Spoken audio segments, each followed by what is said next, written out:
दोस्तों, आप सभी का हमारे चैनल खबर मंथन में स्वागत है। दोस्तों, राज्य में मिले 457 नए मामले। झारखंड में चीनी वायरस के संक्रमण की रफ्तार कम नहीं हो रही है। सोमवार को राज्य के सभी जिलों में से चीनी वायरस संक्रमित मिले हैं। पिछले 24 घंटे में चीनी वायरस के 457 नए मामले सामने आए हैं। वहीं 2 लोगों की मौत भी हो गई है। झारखंड में मिले 457 नए मामलों को मिलाकर कुल संक्रमितों की संख्या 1349 पर पहुँच गई है। वहीं इससे मरने वालों की संख्या 104 हो गई है। झारखंड में 28 व 29 जुलाई को होगी तेज बारिश। मौसम विभाग के अनुसार झारखंड में एक बार फिर से मानसून कमजोर हो गया है, मगर मंगलवार और बुधवार को पूरे राज्य में तेज बारिश की संभावना है। रविवार को राज्य के ज़्यादातर हिस्सों में मौसम साफ रहा है।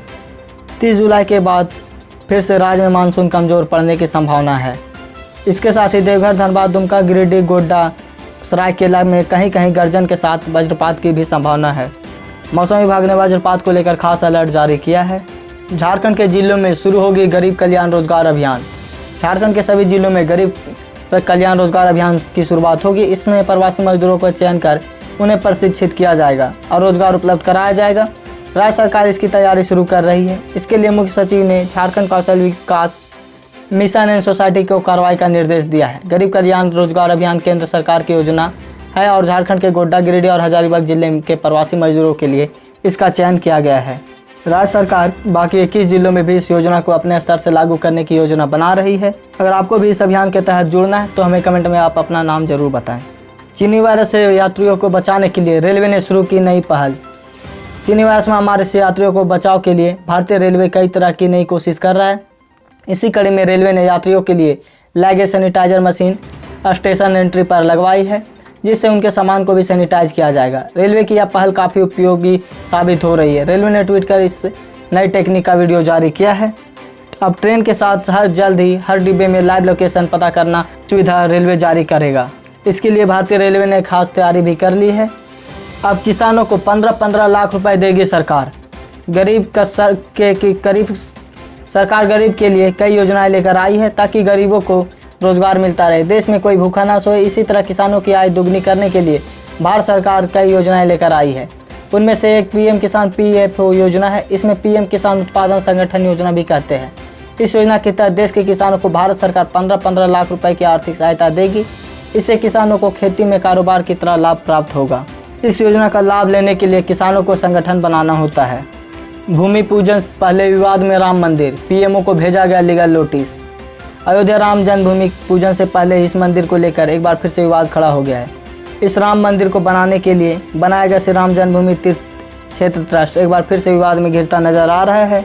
निर्वाणी छावनी के महंत धर्मदास ने इस मंदिर को लेकर PMO को एक लीगल नोटिस भेजा है, जिसमें उन्होंने कहा कि इस मंदिर के लिए निर्माण अखाड़े के लिए भी लड़ाई लड़ी है, इसलिए उन्हें भी श्री राम जन्मभूमि तीर्थ क्षेत्र ट्रस्ट में जगह मिलनी चाहिए।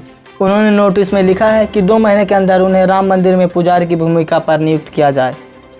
आज से बदले गए ग्राहकों के लिए नियम। देश भर में आज से यानी 27 जुलाई से कॉमर्स कंपनियों के लिए नए नियम लागू होंगे। केंद्र सरकार ने इसका नोटिफिकेशन भी जारी कर दिया है। एक कानून की कंज्यूमर प्रोटेक्शन एक्ट 2019 के अंतर्गत ही लागू होंगे। अब ई कॉमर्स कंपनियाँ भी इसके अंतर्गत आ गई है, जिसके चलते ई कॉमर्स कंपनियों को भी अब नए नियमों का भलीभांति पालन करना अनिवार्य होगा। इस नियम में अब उपभोक्ता पहले की अपेक्षा और ज़्यादा अधिकार मिलेंगे। नए उपभोक्ता संरक्षण अधिनियम 2019 के अनुसार अब ई कॉमर्स कंपनियों के सामान बेचने और खरीदने का तरीका बदल जाएगा। जांच का दायरा बढ़ने से झारखंड में कोविड मामले में हुआ इजाफा। झारखंड में चीनी वायरस संक्रमण के मामलों में लगातार बढ़ोतरी हो रही है। इस बीच झारखंड के स्वास्थ्य मंत्री बन्ना गुप्ता ने कहा कि सरकार लगातार स्थिति पर नज़र बनाए हुए है। मुख्यमंत्री हेमंत सोरेन खुद पूरे स्थिति की मॉनिटरिंग कर रहे हैं। स्वास्थ्य मंत्री ने कहा कि राज्य में बेड की कमी सरकार नहीं होने देगी, सभी को समुचित स्वास्थ्य सुविधा मिलेगी।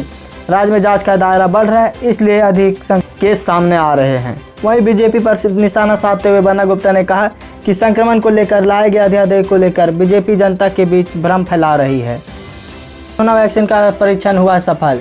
चीनी वायरस का विदेशी वैक्सीन का रिसर्च पहला फेज रोहतक PGIMS ने पूरा कर लिया है। वहीं 4 नए वॉलंटियर्स को वैक्सीन की डोज देने के साथ इनकी मात्रा 20 हो चुकी है। इन 4 वॉलंटियर्स में से 1 महिला व 3 पुरुष आए हैं। इन सभी वॉलंटियर्स को डोज दिए जाने के 2 हफ्ते बाद पूरी जांच की जाएगी, जहाँ यह देखा जाएगा इनके सही में एंटीबॉडी की क्या हाल है। इन 2 हफ्तों में इन वॉलंटियर्स संस्थान के एक्सपर्ट डॉक्टर के संपर्क में रहने वाले हैं। प्रदेश के प्रमुख नोडल अधिकारी चीनी वायरस व रिसर्च के को इन्वेस्टिगेटर डॉक्टर ध्रुव चौधरी ने कहा कि 4 वॉलंटियर्स को वैक्सीन की डोज देने के साथ पहले फेज में 20 वॉलंटियर्स का ट्रायल पूरा कर लिया गया है। अगर सभी परीक्षण सफल रहा तो जल्द ही मार्केट में इसकी वैक्सीन उपलब्ध होगी। फ्रांस से 5 राफेल लड़ाकू विमान भारत के लिए रवाना। जिन राफेल लड़ाकू विमानों का कई सालों से बेसब्री से इंतजार था वे अब भारत के लिए रवाना हो चुके हैं। पहली खेप में 5 राफेल लड़ाकू विमान बुधवार को अम्बाला एयरबेस पर पहुंच जाएंगे। एयर फाइटर जेट सोमवार के फ्रांस के मैरिग्नेक्स बेस से रवाना हुए हैं और करीब 7000 किलोमीटर का सफ़र तय करके भारत पहुंचेंगे। फ्रांस के समय अनुसार सुबह 8:30 बजे इन 5 राफेल लड़ाकू विमान ने भारत के लिए मैरिग्नेक एयरबेस से उड़ान भरी है। आईपीएल फैंस के लिए बड़ी खुशखबरी, स्टेडियम में मैच देखने को मिल सकती है अनुमति। इंडियन प्रीमियर लीग 2020 का साल यूनाइटेड अरब अमीरात में खेला जाएगा। इस बात की पुष्टि बीते शुक्रवार आईपीएल के चेयरमैन ब्रजेश पटेल ने की। आईपीएल 19 सितंबर से 8 नवंबर के बीच यूएई में खेला जाएगा। अब आईपीएल फैंस के लिए बड़ी खुशखबरी यह है कि सरकार से बात चल रही है कि इसके तहत कुछ शर्तों के साथ स्टेडियम में आईपीएल के मैच देखने की अनुमति मिल सकती है। यूएई बोर्ड के महासचिव मुसाबिर उस्मानी ने इस बारे में बातचीत करते हुए कहा कि स्टेडियम में फैंस के आने पर हम अपनी सरकार को कुछ योजनाओं का प्रस्ताव देंगे। तो क्या आईपीएल के स्टेडियम में फैंस की एंट्री होनी चाहिए या नहीं, हमें कमेंट में ज़रूर बताएं। सुशांत सिंह राजपूत केस में महेश भट्ट का बयान दर्ज, 3 घंटे पुलिस ने की पूछताछ। सुशांत सिंह राजपूत केस में मुंबई पुलिस की जांच जारी है। पुलिस ने निर्माता निर्देशक महेश भट्ट को समन भेजा था। इस कड़ी में महेश भट्ट अपना बयान दर्ज कराने सांता क्रूज पुलिस स्टेशन पहुंचे, जिसके बाद उनसे करीब 3 घंटे पूछताछ हुई। जानकारी के मुताबिक महेश भट्ट से सुशांत सिंह की निजी जिंदगी और फिल्मों को लेकर सवाल पूछे गए। महेश भट्ट को पुलिस स्टेशन से बाहर निकलते हुए कैमरे में कैद किया गया। सुशांत सिंह राजपूत केस में सभी का कहना है सीबीआई जांच होनी चाहिए। तो आपके क्या राय है, आप हमें कमेंट में ज़रूर बताएं। विधायक सरयू राय की पुस्तक लम्हों की कथा का हुआ लोकार्पण। मैनहट्टन नियुक्ति घोटाले पर विधायक सरयू द्वारा लिखित पुस्तक लम्हों की कथा का विमोचन आज सोमवार को किया गया। 4:30 बजे एक बाद समारोह में पुस्तक का विमोचन झारखंड सरकार के पूर्व मुख्य सचिव अशोक कुमार सिंह ने किया। इस मौके पर कुछ गणमान्य लोग उपस्थित रहे। सरयू राय ने इस दौरान पुस्तक के बारे में बताया। कार्यक्रम को अशोक कुमार सिंह ने संबोधित किया। चीन को तनातनी के बीच भारत के एक और डिजिटल स्ट्राइक, 27 चाइनीज ऐप को फिर से किया बैन। चीन के साथ वास्तविक नियंत्रण रेखा एलएसी पर बढ़ते तनाव के बीच भारत सरकार ने सोमवार को 47 और चीनी ऐप को प्रतिबंध कर दिया है। फिलहाल इन प्रतिबंध हुए ऐप के बीच सूची जारी नहीं की गई है। मिली जानकारी के अनुसार सूचना प्रौद्योगिकी मंत्रालय की तरफ से जल्द बैन हुए ऐप की लिस्ट जारी कर दी जाएगी। वह इससे पहले 59 चाइनीज ऐप को भारत ने बैन कर दिया था। सूत्रों के अनुसार करीब 250 चाइनीज ऐप्स की एक सूची बनाई जा रही है जिनकी जांच की जानी है। क्या जितने भी भारतीय ऐप में चाइनीज इन्वेस्टर का पैसा लगा है उन्हें भी बैन करना चाहिए? अगर ऐसा है तो हमें कमेंट में आप जरूर बताएं। 5 साल की बच्ची के साथ रेप करने वाले की मॉब लिंचिंग। भीड़ ने पुलिस से कहा रेपिस्ट को हमें सौंप दो। 5 साल की एक बच्ची के साथ रेप आरोप में भीड़ ने पीट कर एक संदिग्ध की हत्या कर दी है। यह घटना भारत की नहीं मगर खाजिस्तान की है। देश में इन दिनों रेप की घटना के बाद लोगों को काफ़ी गुस्से में है। बच्ची का शव जमीन पर बरामद हुआ है और उसके शरीर पर कपड़े नहीं थे। यह घटना कजाकिस्तान के अस्तापावे में हुई है। आरोपी की उम्र 68 साल बताई जा रही है। मीडिया रिपोर्ट के मुताबिक उसने बच्ची को किडनैप किया था। उसके बाद उसने इस घटना को अंजाम दिया। तो क्या भीड़ को पुलिस को उस मुजरिम को सौंप देना चाहिए था या नहीं, हमें कमेंट में आप ज़रूर बताएं। रांची के बिरसा मुंडा एयरपोर्ट का 794 एकड़ में होगा विस्तार। 40,000 लोगों को मिलेगा रोजगार। राजधानी के जोन ए में पड़ने वाले रांची के बिरसा मुंडा एयरपोर्ट का विस्तार किया जाएगा। एयरपोर्ट के रनवे को भी और लंबा करने की योजना है।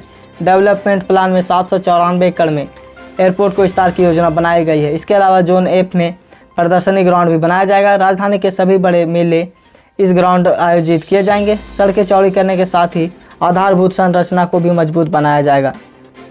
केंद्र की मोदी सरकार जल्द देगी देश के किसानों को 2-2 हज़ार रुपये की छठी किस्त। पीएम किसान सम्मान निधि योजना 2000 की छठी किस्त 1 अगस्त को शुरू होने वाले 10 करोड़ से अधिक देश के किसानों को भेजी जाएगी। अब 1 अगस्त को इस योजना के तहत मोदी सरकार किसानों के बैंक खाते में 2,000 रुपये की छठी किस्त भेजने वाली है।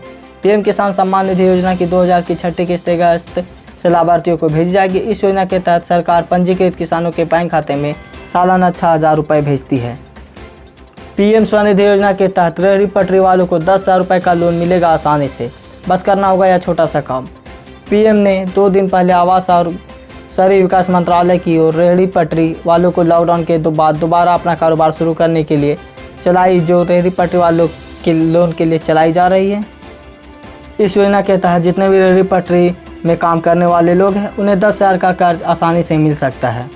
अब तक इस स्कीम के तहत लोन के लिए 2.5 लाख से अधिक आवेदन मिल चुके हैं और इसमें से 64,000 मंजूर किए जा चुके हैं।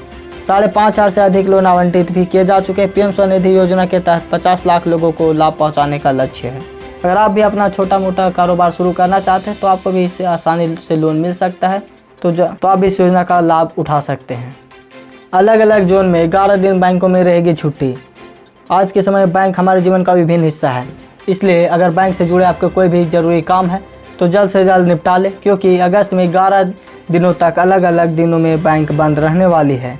अगस्त माह में अलग अलग त्योहारों या वजह से देश के अलग अलग जोन में बैंकों को कुल मिलाकर 11 दिन बंद रहेंगे। बैंकों से जुड़ी छुट्टियां रविवार और दूसरे शनिवार को होने वाली छुट्टियों के अतिरिक्त है। इसलिए अगर अगस्त में आपका कोई भी ज़रूरी काम बैंकों से जुड़ा है तो आप जल्द से जल्द अभी उसे निपटा लें, ताकि आपको किसी भी तरह की परेशानी का सामना ना करना पड़े। तो दोस्तों, आज की ताज़ा खबर बस इतना ही। अगर आप हमारे चैनल में नए हैं तो हमारे चैनल को सब्सक्राइब कर दें और बेल आइकन दबा दें, ताकि जब हम वीडियो डालें नोटिफिकेशन आप तक पहुँच जाए। साथ ही इसको ज़्यादा से ज़्यादा लाइक करें और शेयर करें।